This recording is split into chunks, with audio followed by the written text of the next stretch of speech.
Hello dears, എല്ലാവർക്കും നമസ്കാരം. Welcome back to Isha spicy taste.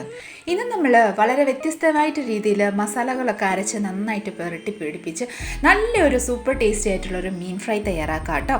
So ഈ ഒരു റെസിപ്പി നിങ്ങൾക്ക് എല്ലാവർക്കും ഇഷ്ടപ്പെടുന്നതായിരിക്കും. സോ റെസിപ്പി എല്ലാവരും സ്കിപ്പ് ചെയ്ത് കണ്ടുള്ളൂ. കണ്ടതിന് ശേഷം നിങ്ങളുടെ ഫീഡ്ബാക്ക് എന്നിൽ അറിയിക്കാൻ മറക്കല്ല.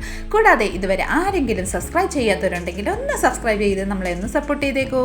തൊട്ടടുത്തുള്ള ബെൽ ബട്ടൺ കൂടെ ഒന്ന് ക്ലിക്ക് ചെയ്തേക്കുവാണെങ്കിൽ ഞാൻ എടുത്ത പുതിയ വീഡിയോസ് നോട്ടിഫിക്കേഷൻ നിങ്ങൾക്ക് അപ്പോൾ തന്നെ കിട്ടുന്നതായിരിക്കും. സോ പെട്ടെന്ന് തന്നെ നമുക്ക് ഈ ഒരു അടിപൊളി റെസിപ്പിയിലോട്ട് കടക്കാം. അപ്പോൾ ഡിയേഴ്സ്, ഞാനിവിടെ മോദയാണ് എടുത്തിരിക്കുന്നത് ഈ ഒരു മീൻ ഫ്രൈ തയ്യാറാക്കാനായിട്ട്. അതിൻ്റെ മസാലകൾ നമുക്കൊന്ന് തയ്യാറാക്കാം. അതിനായിട്ട് ഒരു മിക്സി ജാർ എടുക്കാം. ഒരു 15 to 20 അല്ലി നമ്മുടെ വെളുത്തുള്ളി എടുക്കാം. വെളുത്തുള്ളി മിക്സി ജാറിലോട്ടൊന്ന് ചേർത്തതിന് ശേഷം ഒരു കുഞ്ഞു പീസ് നമ്മുടെ ഇഞ്ചിയും കൂടെ ഞുറുക്കി അതും കൂടെ ആഡ് ചെയ്ത് കൊടുക്കാം. അതിനുശേഷം നമുക്ക് ഇതിലോട്ട് ഒരു 5-8 നമ്മുടെ ചെറിയ ഉള്ളിയും കൂടെ ഒന്ന് ആഡ് ചെയ്ത് കൊടുക്കാം. ഈ വക ആഡ് ചെയ്തതിന് ശേഷം ഇതിലോട്ട് ഒരു 1/2 ടീസ്പൂണ് ജീരകം കൂടെ ഒന്ന് ആഡ് ചെയ്ത് കൊടുക്കാം കേട്ടോ. ജീരകം ആഡ് ചെയ്യുമ്പോൾ പ്രത്യേക ഒരു ടേസ്റ്റാണ് ഈ ഒരു കൂട്ടിന്. ഇനി ഇതിലോട്ട് ഒരു 2 ടേബിൾ സ്പൂണ് നമ്മുടെ മുളക് പൊടി ആഡ് ചെയ്ത് കൊടുക്കാം. എരിവ് നിങ്ങളുടെ താല്പര്യം അനുസരിച്ച് കൂട്ടുകയോ കുറയ്ക്കുകയോ ചെയ്തുള്ളൂ കേട്ടോ. ഇനി നമുക്ക് ലിഡിറ്റ് ക്ലോസ് ചെയ്താൽ നന്നായിട്ടൊന്ന് ബ്ലെൻഡ് ചെയ്ത് കൊണ്ടുവരാം. നോക്കിക്കോളൂ, നന്നായിട്ടൊന്ന് നമ്മൾ ബ്ലെൻഡ് ചെയ്ത് നന്നായി ഫൈൻ പേസ്റ്റാക്കി അരച്ചെടുത്തിട്ടുണ്ട്.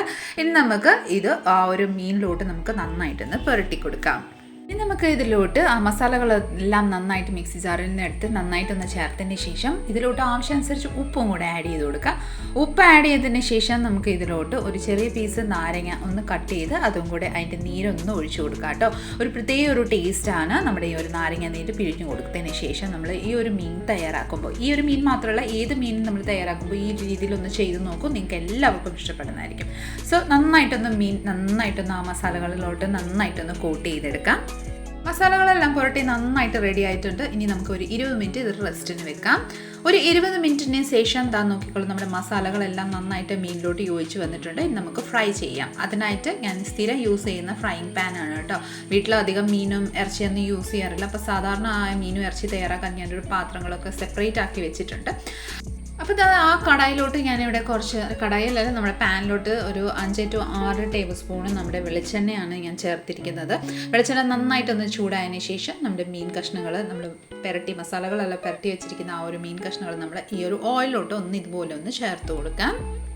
മീനെല്ലാം ഒരു സൈഡ് നന്നായിട്ട് ഇതുപോലെ മുരിഞ്ഞ് വരുന്നിടം വരെ നമുക്കൊന്ന് വെയിറ്റ് ചെയ്യാം. നമുക്ക് കാണുമ്പോൾ തന്നെ അതിൻ്റെ വ്യത്യാസം മനസ്സിലാവും. ആ ഒരു വൺ സൈഡ് ഒന്ന് റോസ്റ്റായി വരുമ്പോൾ ആ സമയത്ത് നമുക്ക് തിരിച്ചിടാം. ജസ്റ്റ് ഒന്ന് സ്പൂൺ വെച്ച് നന്നായിട്ടൊന്ന് തിരിച്ചിടാം എല്ലാ മീനെല്ലാം 2 സൈഡായിട്ട് നമ്മൾ പലതവണ ഇതുപോലെ തിരിച്ചും മറിച്ചും നല്ലൊരു ഗോൾഡൻ ഷെയ്ഡ് ആവുന്നിടം വരെ നന്നായിട്ട് മുരിഞ്ഞ്, ഓരോരുത്തരുടെ താല്പര്യം അനുസരിച്ച് നല്ലൊരു വെന്ത് കിട്ടുന്നിടം വരെ മുരിഞ്ഞ് വരുന്നിടം വരെ നമുക്കൊന്ന് റോസ്റ്റ് ചെയ്തെടുക്കാം കേട്ടോ. നമ്മുടെ മീൻ ഇവിടെ നന്നായിട്ട് ഫ്രൈ ആയി വന്നിട്ടുണ്ട്. അപ്പം നമുക്ക് ഫ്ലെയിം ഓഫ് ചെയ്തതിന് ശേഷം നമുക്ക് ഒന്ന് സെർവ് ചെയ്യാം കേട്ടോ. അതിനായിട്ട് ഞാൻ ഒരു വാഴയിലാണ് എടുത്ത് വെച്ചേക്കുന്നത്. അതിലോട്ട് നമ്മുടെ മീൻ ഇതുപോലെ ഒന്ന് സെർവ് ചെയ്യുന്നുണ്ട്. ഒപ്പം തന്നെ കുറച്ച് സവോളയും കുറച്ച് നാരങ്ങയും കൂടെ വെച്ച് കൊടുത്തിട്ടുണ്ട്. അതൊക്കെ നന്നായിട്ടൊന്ന് പിഴിഞ്ഞ് അതൊക്കെ കഴിക്കുമ്പോഴത്തേക്കിനും ഒരു പ്രത്യേക ഒരു ടേസ്റ്റാണ് കേട്ടോ നമ്മുടെ ഈ ഒരു മീൻ ഫ്രൈക്ക് വേണ്ടിയിട്ട്. അപ്പോൾ ഇതിൻ്റെ മേലെ കൂടെ ഞാൻ ജസ്റ്റ് ഒരു ഡെക്കറേഷന് വേണ്ടിയിട്ട് കുറച്ച് സവോള ഒന്ന് വെച്ച് കൊടുക്കുന്നുണ്ട്. സൂപ്പർ ടേസ്റ്റി ആയിട്ടുള്ളൊരു നമ്മുടെ ഫിഷ് ഫ്രൈ ഇവിടെ റെഡിയാണ്. തീർച്ചയായിട്ടും നിങ്ങൾ എല്ലാവരും ഒന്ന് ട്രൈ ചെയ്ത് നോക്കിക്കോളൂ. ഏത് മീനാണെങ്കിലും ഈ ഒരു രീതിയിൽ ഒന്ന് ട്രൈ ചെയ്ത് നോക്കൂ കേട്ടോ. അത്രയ്ക്ക് ടേസ്റ്റി ആയിട്ട്, നല്ല ക്രിസ്പി ആയിട്ടും നല്ല ടേസ്റ്റി ആയിട്ട് തന്നെ നമുക്ക് ഫിഷ് ഫ്രൈ തയ്യാറാക്കാം. അപ്പോൾ ഇന്നത്തെ ഈ ഒരു റെസിപ്പി നിങ്ങൾക്ക് എല്ലാവർക്കും ഇഷ്ടപ്പെട്ടിട്ടുണ്ടെങ്കിൽ ഒന്ന് ലൈക്ക് ചെയ്തും ഫാമിലി മെമ്പേഴ്സിനും റിലേറ്റീവ്സിനും ഫ്രണ്ട്സിനും എല്ലാവർക്കും ഷെയർ ചെയ്ത് നമ്മളെ ഒന്ന് സപ്പോർട്ട് ചെയ്തേക്കണേ. കൂടാതെ ഇതുപോലെ നല്ല റെസിപ്പിക്കായിട്ട് നമ്മുടെ ഇഷ സ്പൈസി ടേസ്റ്റ് ചാനൽ ഒന്ന് ഫോളോയും സബ്സ്ക്രൈബും കൂടെ ചെയ്ത് നമ്മളെ ഒന്ന് സപ്പോർട്ട് ചെയ്തേക്കണേ. അടുത്ത നല്ലൊരു റെസിപ്പിയും കൊണ്ട് വരുന്നിടം വരെ എല്ലാവരും stay tuned, be happy and keep smiling. Thank you for watching and bye bye.